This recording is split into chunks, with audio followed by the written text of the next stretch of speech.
पास या फेल, आज हम बनाएंगे अपना रूल बेस्ड एंट्री सेटअप।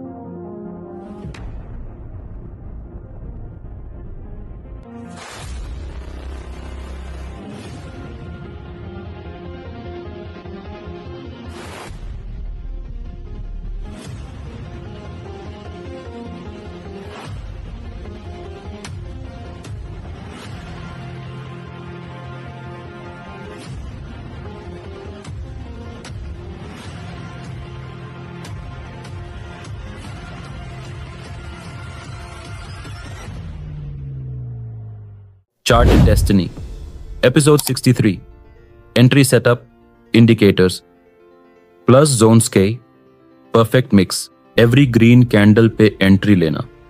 ये ट्रेडिंग नहीं गैम्बलिंग होती है। मैं हूं शेख जोहेब और ये है चार्टेड डेस्टिनी, जहां हर एंट्री बनेगी प्लान के साथ। Entry setup magic plus math, entry visual trigger plus logical alignment, candlestick pattern, support resistance, trend direction, indicators Confluence. मैंने EMA 20 बाउंस पे एंट्री ली। कैंडल ग्रीन थी, RSI ऊपर था।